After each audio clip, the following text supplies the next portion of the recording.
Not so much, right? The second agreement is that pig, in general, is a fairly simple idea. This idea of enjoyment. So, on paper, it's not very complicated, but like it has some pretty boundless layers in its experience to explore. And I tend to pack a lot of information in a small space. If anybody's actually done a Polestar reading with me, they could attest to that. You know, it's like a lot of information. I tend to work with a lot of information. So if it starts to feel that way, just put your hand up and say full, right? And then I can backtrack a little bit and we can kind of settle in.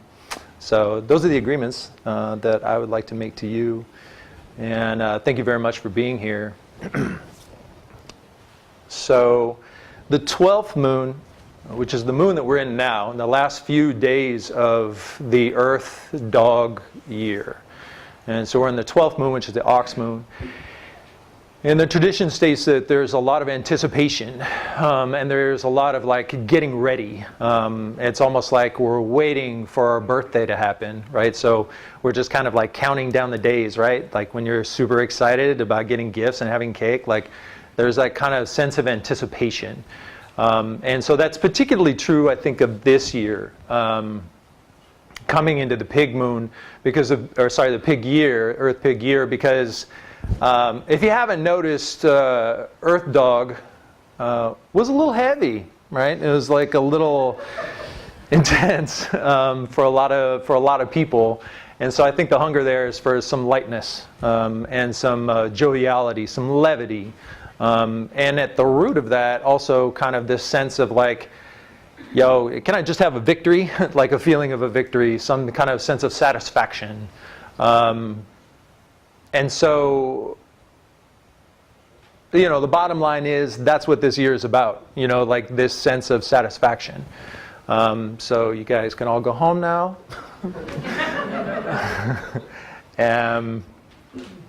So just to back up a little bit, especially for the people at home, and then anybody that isn't really familiar with the cosmology, just a brief understanding of this cosmology.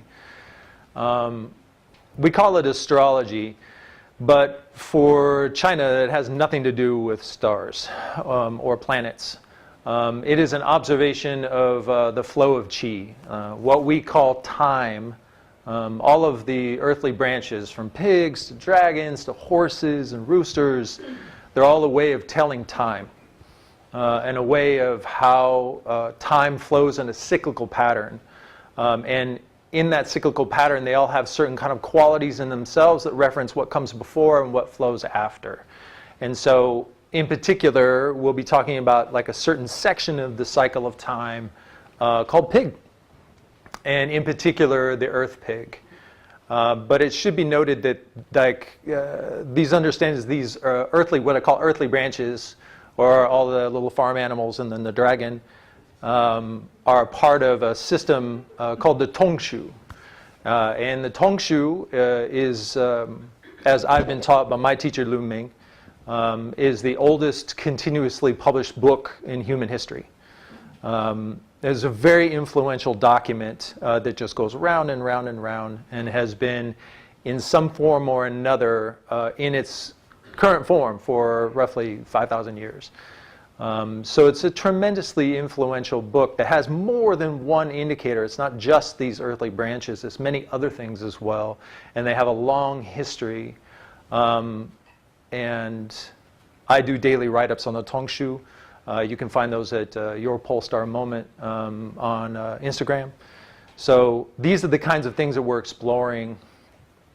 So when we talk about pig, from our standpoint, it's like, what's going to happen? What's going to happen? And I think the thing that I'm trying to get across is that what we're doing is we're exploring a cycle of time, a cycle of qi. And in this cycle of qi, it's like a buffet, right?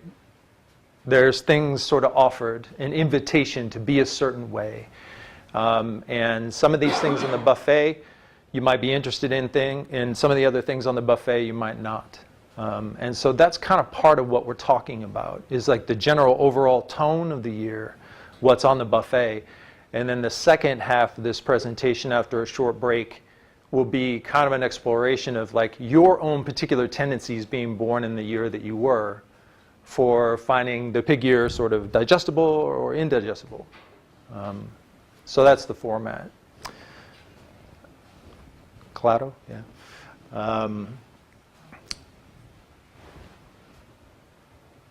So I think the best place to start actually is kind of thinking about the macrocosm and the microcosm.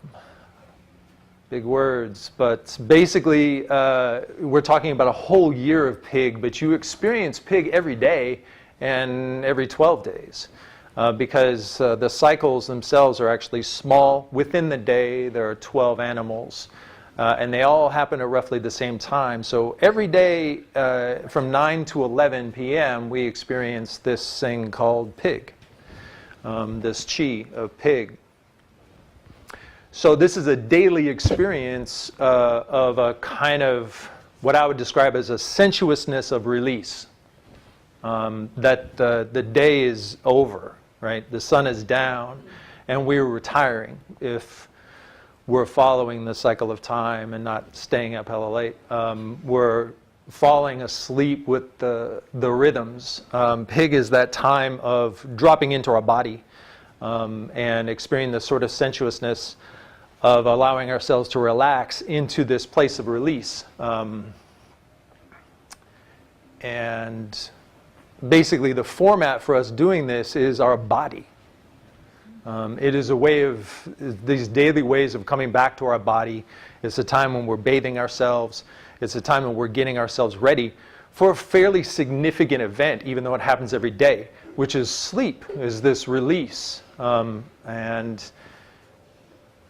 And we're participating in this kind of mind-body synergy of this kind of clearing away so that we can settle into this sensuous place and invite ourselves into rest.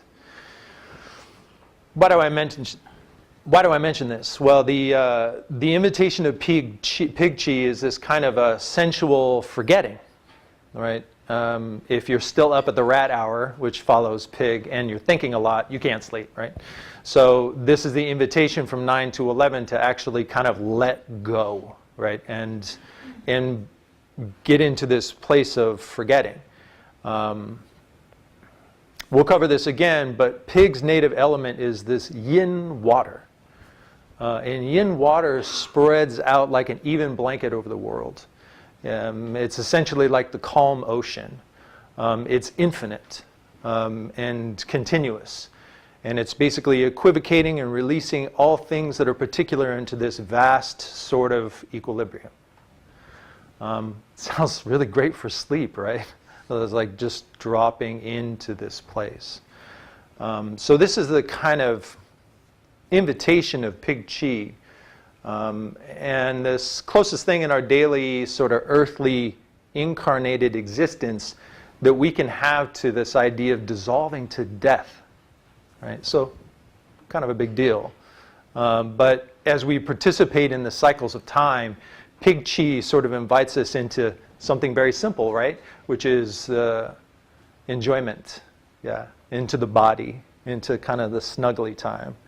But then as we slip into those places, we actually go into something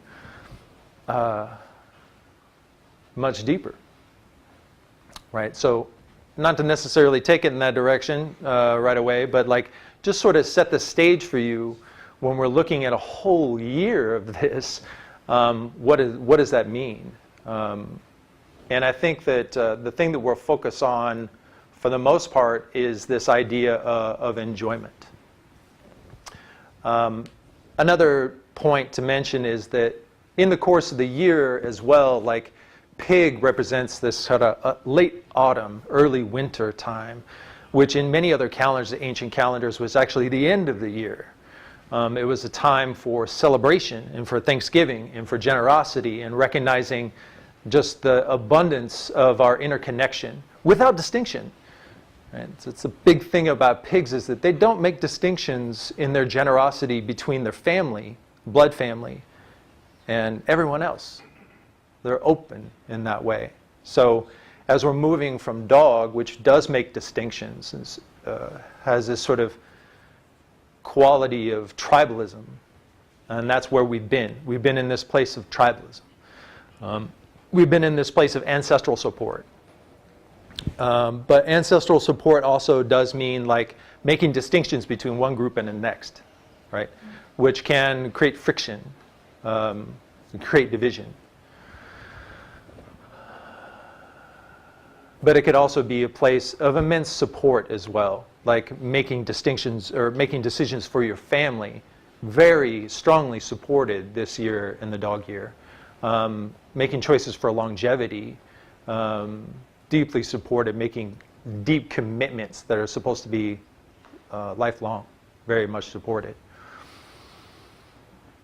With the pig, things open up, right? They become not so rigid. We have a tendency to become much more open-minded, much more inclusive of the other people, to be generous without distinction. And so this is like a perfect time to sort of end the calendar for some cultures, because they were in this place of celebration, and then the darkness comes in just before the light takes off again, right? So it's another way of understanding what we're talking about when we talk about pig qi. It's very social, very embodied, and very inclusive, generous. In this kind of, they're not double checking. You ask a pig for $5, they'd be like, sure. They're not qualifying you.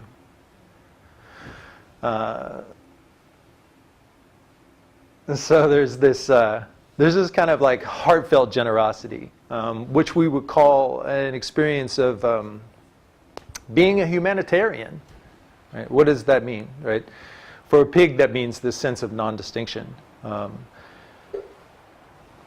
One thing to note about this system that we're talking about is that the way it was taught to me by my teacher Lu Ming is very much informed by a particular time in China's history. There's a Song dynasty where there was like a very deep syncretic movement happening. What does that mean? So like 3 different schools were coming together to inform government, to inform culture, and to inform these sorts of practices, astrological practices. One was a Taoist understanding, the other is a Buddhist, and then the other one is a Confucian understanding. So they're all being utilized here. So when I'm talking about these things, I will kind of drift into some of the priorities, particularly when we're talking about humanitarianism, of this kind of Confucian ideal. Shelving the political things for now, just this understanding, very basic understanding of the Confucian ideal as being that there are resources that should be fairly distributed, and that we should recognize the inherent needs of every single person as our own, right? That we all are human beings, we all have mothers, we all have many things in common, and that's what we should feed, right? That's what we should support, and at the very least, between us, in like a kind of system of governments, even self-governments, and how we actually engage each other. So the reason why I mentioned that is because pig actually really feeds into this quite effortlessly, in this kind of selfless way. So what I'm talking about here is this kind of watery aspect of pig, this kind of effortless spreading out, including other people. What happens when it's an earth pig, right? So there's some definite changes here. The earth element stands in a kind of, I don't want to say adversarial, but like challenging relationship to the water element. So as the heavy earth element of dog basically brought a sense of continuity that we were responsible to, right? Our tribe, our ancestors, we feel their pressure. Earth pig actually brings a different kind of pressure, maybe one that's actually much more enjoyable. So in sense of like, instead of like flattening out and feeling that kind of pressure from the dog, we now have a sense of earth as a container. So think of like a big landmass with water underneath it, right? Things could get muddy. And that's kind of the point, because as the priorities of our incarnation, what I mean by that is that like Earth Pig is very concerned with our physical self, right? This is the vehicle by which I'm experiencing the world. It's a big deal for Earth Pig. So incarnation itself is actually kind of the whole story. So the promptings, the movements of the body, by extension, like our desires, our priorities, our motivations for everything we do are up for examination, because now that is the pressure. Like that is the being responsible to our sense of fun. So under this kind of and the muddiness actually comes in the sense that like no matter what the cost is, right? So like we have this kind of inherent sense of what it matters to us, and this is the year to support that. So sounds good, right? Like everybody's into that. They're like, hell yeah.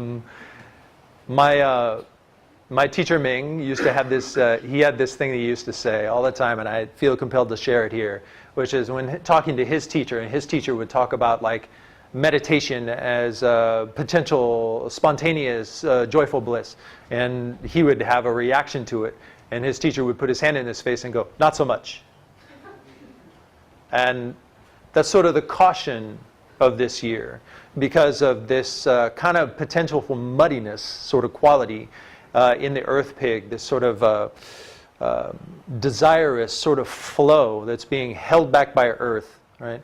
And is finding its way through. Think like geysers coming in Yellowstone, right? Those places where the geyser comes up, these things are very deeply committed to. So like our sense of passion for things actually will come forward, you know, and the kind of commitment that we want to have.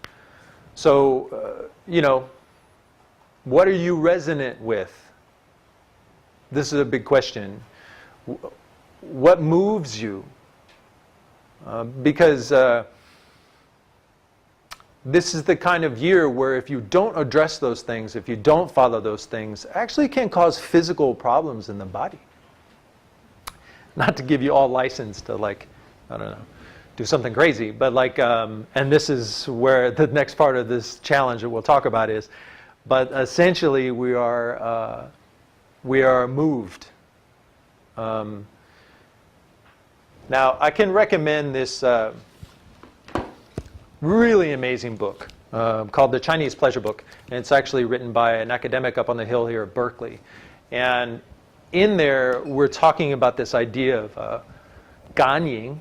Ganying is one of the aspects of this book. Ganying is like this idea of being moved, right? Being prompted into action. I believe in the Zhou Yi, which is also known as the I Ching, one of the cornerstones of Chinese culture. This particular book holds a lot of teachings around a great many things, including this idea of pleasure, including the idea of being moved, including about inspiration. And so I think it was hexagram 24, I'm not quite sure, but like it talks about this like rising of the qi from the toes to the top of the head as like this prompting to movement. So it describes a kind of flow of inspiration. So this is what's going on for us. This is the invitation to pay attention, literally, to our body, to like tap into our body and like listen for how it actually speaks to us.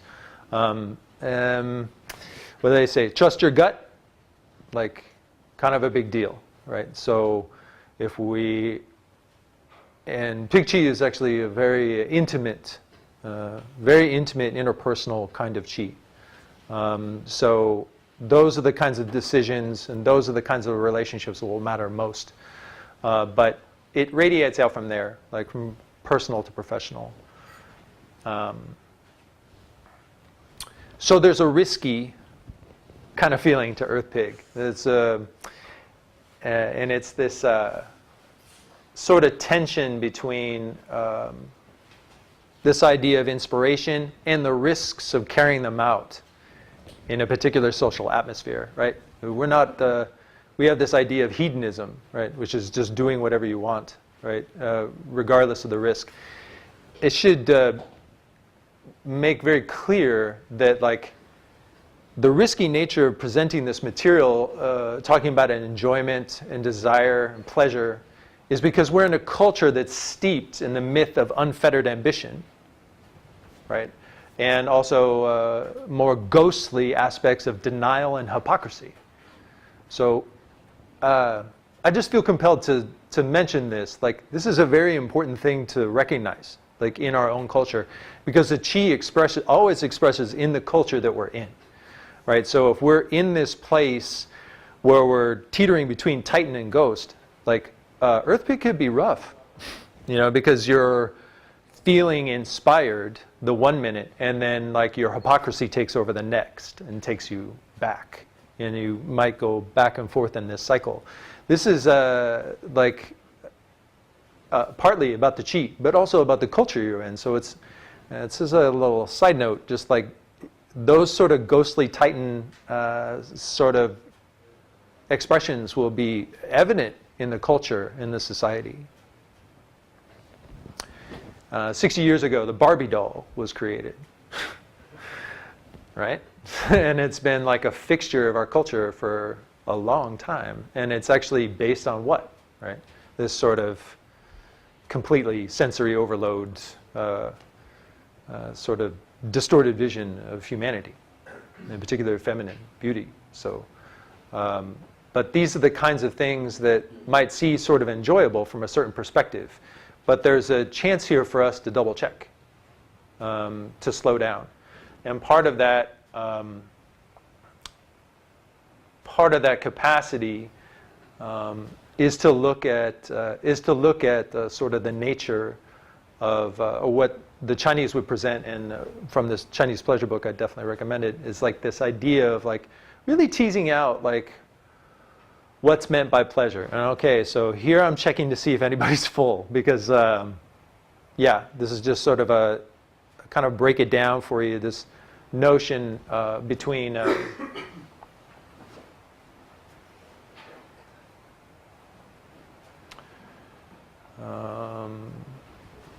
right, the term. So this notion between, like, a relational resonance, right? And then also stimulus response. So one is translated as, like, pleasure, and the other one is delight. So we had cupcakes out here. We had a bunch of really amazing cupcakes. So there's a delight that can come from this experience. But the sort of more relational aspect is, you know, connecting with Elizabeth who made them, right? And, like, offering other things in return, or everybody bringing something here. There's gradations of our experience that are important to denote. And some build long-term habits of relationships, and others don't. There's no moral judgment in this at all. It's just recognizing that if you spend your time indulging in these sort of more sensory-driven and stimulus response kind of things, that eventually you damage your body. Eventually, you damage the networks that support you. Eventually, it catches up with you. So, you know, on a darker level here, right? Opioid addictions, very hard to control this year, potentially, yeah. Because the sensory experiences are just too strong for, you know, this narrative of the will to overcome it. Without a recognition of the weight and the validity of our experience, actually, is what's important.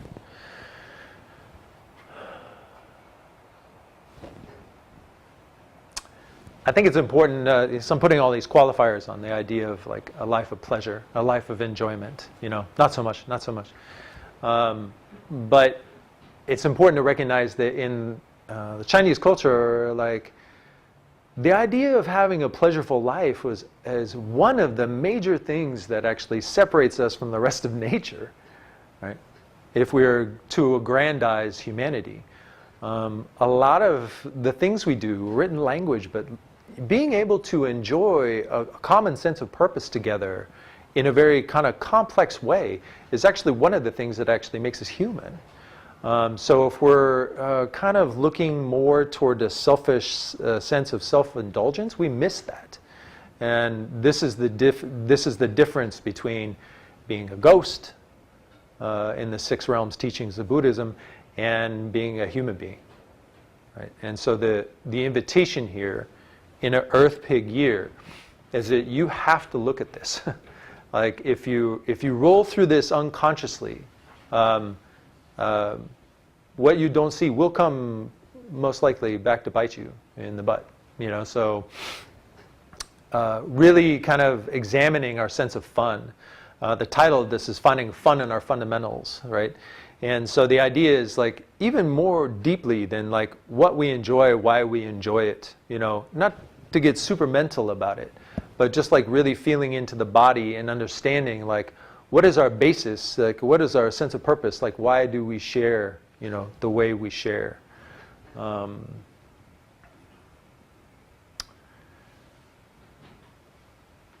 the other thing that was kind of interesting here is that, like, in this culture, hello. In this culture, we're offering the idea of the opposite of pleasure being pain. Right? That's how we kind of understand pleasure. But in this teaching under the Earth Pig, in this diaphanous, kind of controlled, really responsive to our senses kind of way, the opposite of pleasure is actually insecurity. As if we don't have the capacity to really enjoy our life, then we miss out. So there's a baseline level of security that really needs to be respected as human beings for us to be able to really engage with each other. So that was an interesting point. So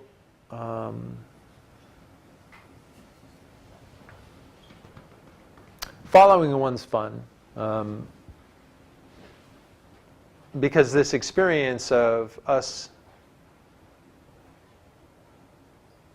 when we think about the chi experience of enjoyment, we're never just thinking about ourselves. And that's really the point of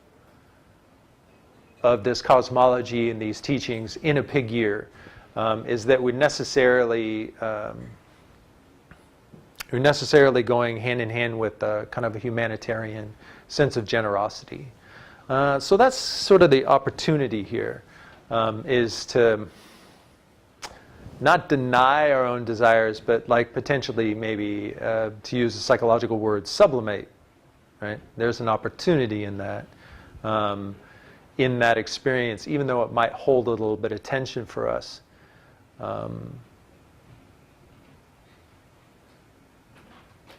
Since that kind of earthly nature is really pressuring us to, like, put the best step forward. Like, really feel like 100% fulfilled. And the teachings of this would say, you already know what you like. Like, yeah, so like if you drop into your body, it will appear.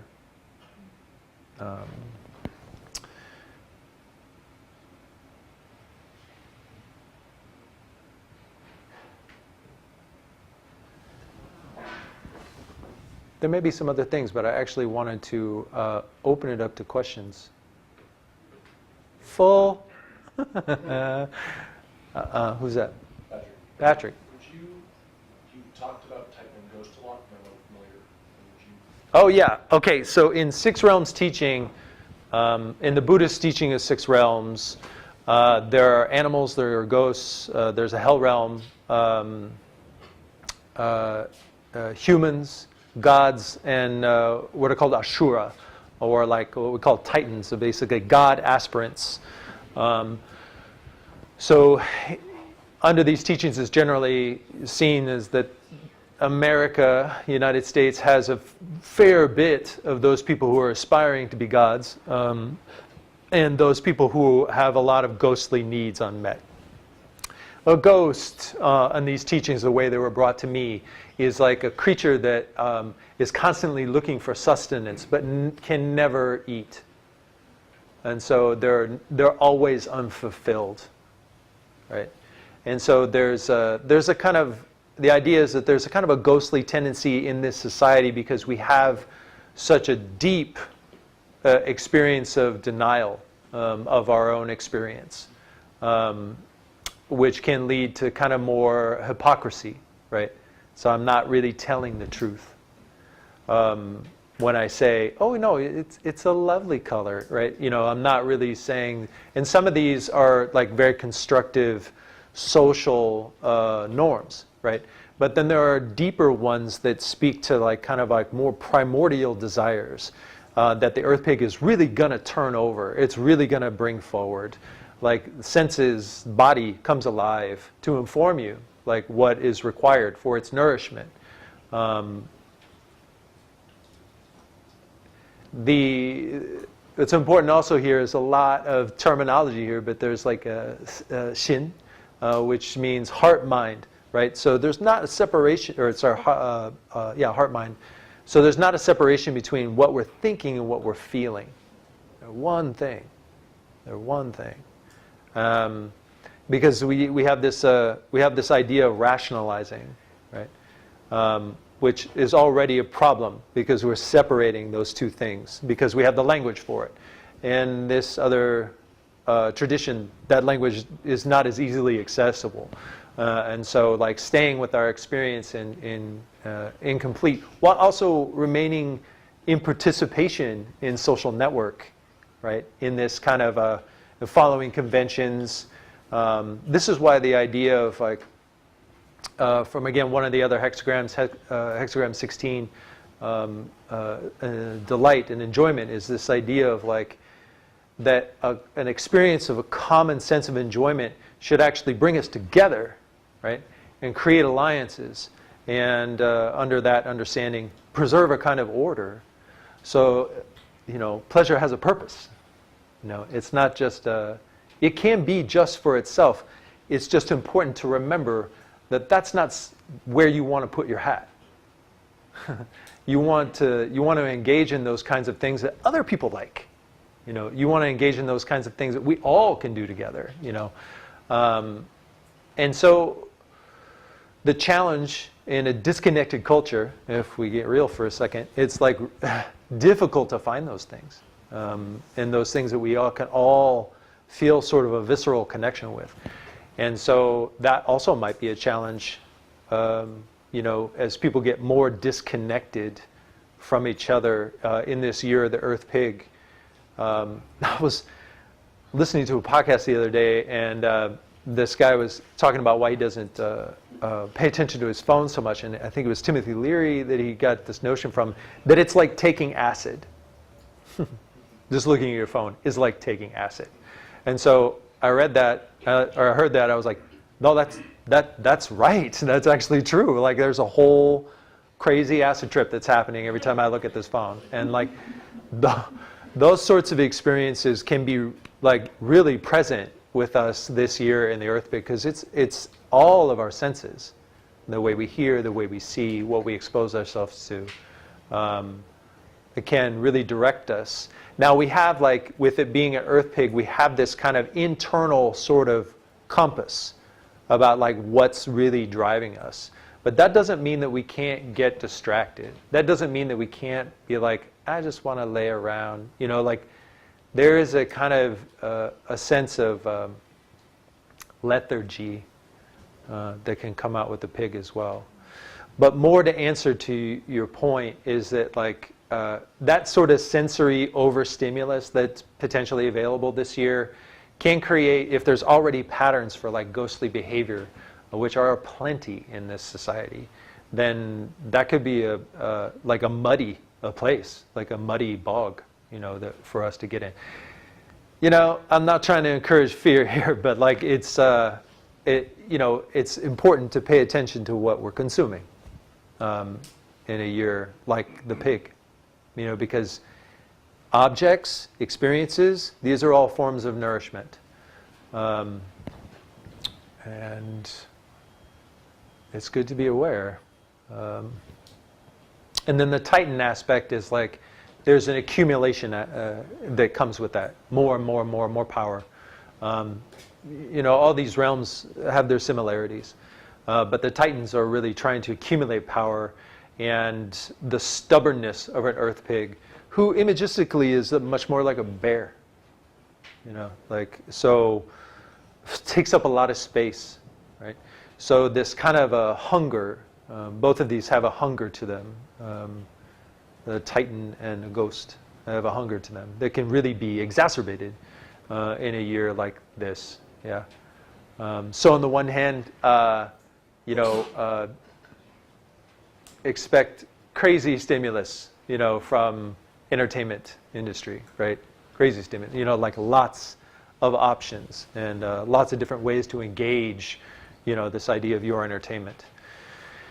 And on the other hand, also continuation in a struggle for power. There's a kind of continuation that goes from the earth dog to the earth pig. Earth pig there's a laziness to the chi.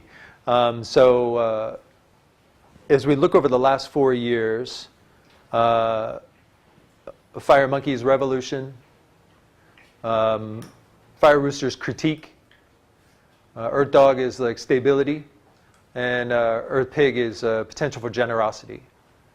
But if you look back 60 years ago, there really wasn't much in the way of big political changes, at least 60 years ago.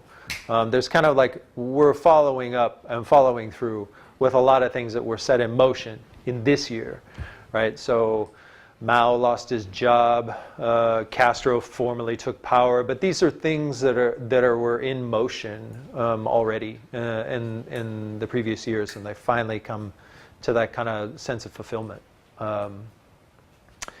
With the stubbornness of the pig, you can expect some sides to kind of continue to dig in, like in terms of like tribal divisions. The real hope is that if there's a subtext of like really understanding the humanitarian needs of more than just our own tribe, right? If there's a recognition that like everybody needs clean drinking water, like everybody needs a good education, these sort of thematics of the humanitarian help bring us out of our own myopia, right? That we may be like, so it's time to kind of pull back from what we're personally eating and maybe look out a little bit, right? I think about this in relationship to 4 years ago, because each animal exists in a trine in the cycle of time. So 4 years ago was the wood goat. And in that year, Ming was talking very deeply about like, what kind of human being do you want to be?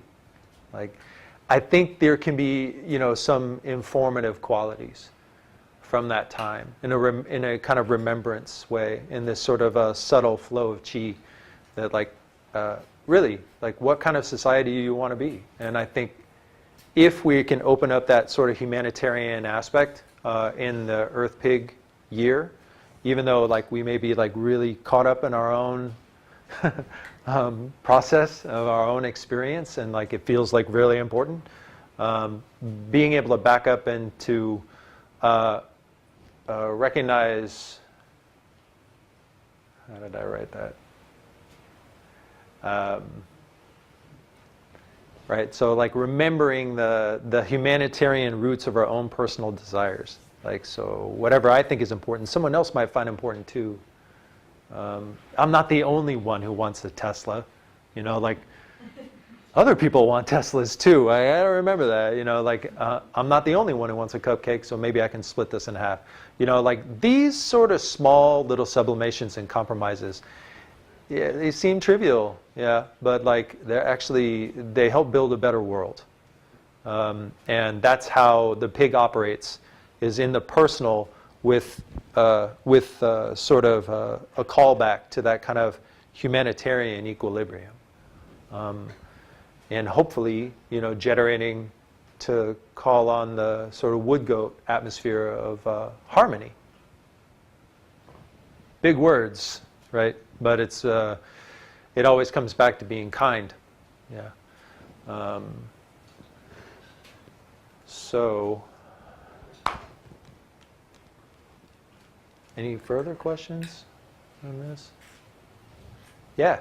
Do you ever see any dominant sort of socio-cultural trends that are just really apparent in these years when you see this kind of like primordial desire sort of come up? Is that like manifest typically in like you said, like larger overdoses, or more, more people getting married, or more people getting divorced, or like big sort of like artistic, Yeah. trends, or Yes. Like definitely, like actually more specifically to the point, what I notice sometimes, just because I'm writing every day on this Tongshu, so I do a daily write-up that I send out as an offering of the calendar. So in the year, there's these specific days to write, and like there's aspects thematically that I might write that I actually see in other social media that'll just kind of come up. In terms of big, large movements, I mean, we can reflectively look back at this year pretty easily and see tons of tribalism and tons of historical divisions that are coming right up in our face right now. Like, we talk about the earth dog or dogs as like, oh, it's positive, the ancestors, we have that kind of narrative here in the Bay, that our ancestors are here to support us. Well, our ancestors are actually also some son of a bitches too, like, sorry, like there's some deep historical divisions in this country, and of course we got to see it, like, straight up. There's so many cofactors that go into your own individual life. Like, think about the country, it's like, mind-boggling. So these sort of environmental chi conversations can be useful to a point, but there's a lot of other things going on, of course. I'm not one of those astrologers that makes these major proclamations, is like, yeah. And the kind of predictive quality. But you can look and you can see these kind of like, every kid that's got one of those hats on, like there's somebody back there going, yeah, right? And so for some of us, seeing this struggle come to the surface is a good thing. Yeah. And that's what we're celebrating. It's like, okay, now we know what we're dealing with, right? A lot of that is very much ancestral, but also very much tribal, right? So ancestors don't necessarily want us to be fixed, but they do have needs. right. And so some of those express out in these kind of very destructive ways, but also because there's a sociological network that helps them do that, right? And doesn't give them other options to express, right? So yes, it's definitely, I mean, it happens all the time. Just a pitch to study the Tongshu, like it's like really transformative, but you really have to be patient, and you have to just pay attention. And that's the whole essence of any of this teaching. It's not transcendent message. That's not the tradition. The tradition is that you can pay attention to your own experience and find everything you need. Because each one of you, all of us, are flowing through the cycle of time as an expression of time. So like we're fully participating. And so everything can be transparent if you practice. Right? That was my motivational speaker moment. You too can join the Tongshu. Yeah, so, Jagadama. So it's a yin earth pig. Right. Is that going to feminize the, not feet, but the yin versus yang? Right. Will it give more power to a more female perspective this year? Ah, Because it's good question. community and it's pleasure and caring. Good and question, it's, yeah. You know, The sensory experience, right, is not stimulation, right? It's like receiving our own experience, right? So I would say, yeah, it gives, depending on who's participating, they could step all over it. And they can miss the point. They can miss the experience, based on something that they're holding as a priority to their experience. Like, I'm really looking to get my sweat on, so they might miss so many other things, in the experience of like,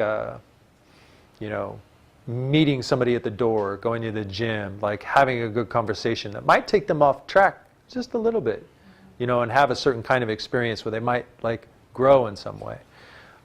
Or just have an experience, The interesting thing about pigs in general is, I don't want to call them like imaginative so much, but their senses themselves can actually, because the nature of a pig chi is to flow outward, and kind of like a rat radar or a bat radar, to flow outward and contact things and get the blowback and get information in that. So this is the inhale, exhale kind of aspect to it, which is very yin, right? It's receiving, because the point of contact and coming back is this kind of receiving aspect. So they can have like full-on experiences, whole journeys, social journeys with people on the bus, just from that kind of breathing, inhale, exhale, and like having all kinds of emotional relationships with people they don't even know. And that's legit. That is a legit experience for them where something can resolve. That happens all the time. And when you think about karma as inhale, exhale kind of thing, right? You're creating karma every time you get up, and like hopefully resolving it by the time you go to sleep. And it's like immense, right? So pig chi is really, in a lot of ways, sort of unconsciously exploring that. So direct answer to your question, like very feminine, yeah, in that way. But also, if you've ever felt deep urges, they're also this kind of like rising to the surface that also has this kind of yin quality to it, like very subtle, and then all of a sudden, like, carrot cake now, like, right? And so, could have said so many other things, but like, like, so, but there's that sense of satisfaction that's necessary, but it's like, not necessarily like a yang. might miss it. Yeah, but you might miss it if you're not paying attention. So yeah, very good question, like that kind of feminine aspect to it. Having earth in there, it definitely ups the sense of caring available. But it also, to be stubborn is also kind of a darker side of yin. Like, not interested in change. Right? So there's that sort of, that's what makes, earth pig potentially muddy. It's like, I know what I like.